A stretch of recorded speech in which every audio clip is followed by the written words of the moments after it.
So hello everyone, welcome back.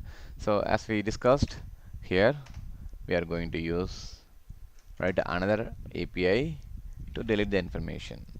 So remove student, and the method, of course, it's delete. So method remove student,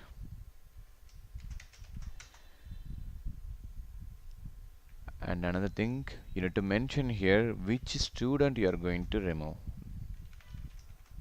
Roll number. Okay, and get the roll number here.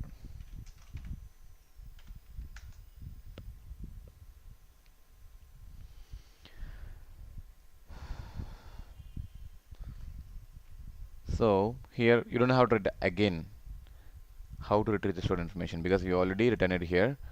Based on the roll number, we know how to retrieve a specific student information. So this particular student will have the selected or requested student, and then the way we need to remove it from the dictionary here. The first thing, let's check if length of student is greater than 0. That means it has some data. Then remove it from the student DB. You need to use remove.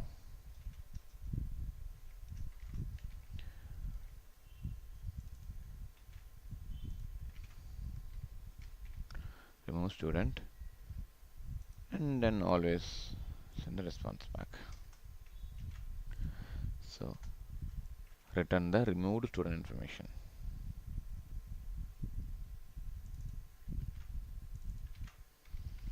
Just stop the server again because you need, in order to reflect the new changes, you need to remove the,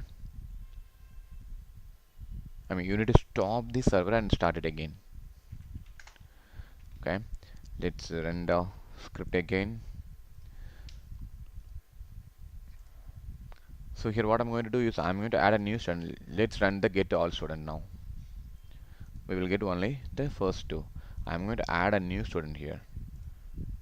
So I'm going to add the Nancy here. So now the API added another student. Just get all students again. Now you'll get 3. So now what I'm going to do is I'm going to remove the student number 12, Phil Carlson.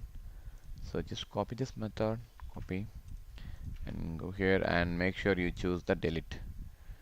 So what is the root? Remove student, and the student roll number is 12, and send. See, the full Carlson information has been removed. Now if you try to run the get all students, you'll have only John and Nancy. The reason is Carlson is removed. If you want to add the Carlson again, you can do something. You can use our existing API which will add the student, send, and it is added. Now try to run the get all students. Just play around the APIs. You don't have to write each and everything alone. You already have a method which will return the data student information, and there's another API which will return the specific information. And if you want to update something specific, you can use the another API which will return for the update student. Okay, so just play around with the scripts. So these are all very basics to the Python web services, and we use the Flask framework since it's very simple implementation. Okay, just give it a try, and please do let me know if you guys have any clarifications or need any additional informations. Just ping me or send me a message through Udemy messaging tool. You can send me a separate message, private message as well. Okay, I can help you guys whenever you need. So that's all from this particular course, and hopefully you guys enjoyed the particular course, and we will see each other in the next course. Thank you everyone. Thank you so much.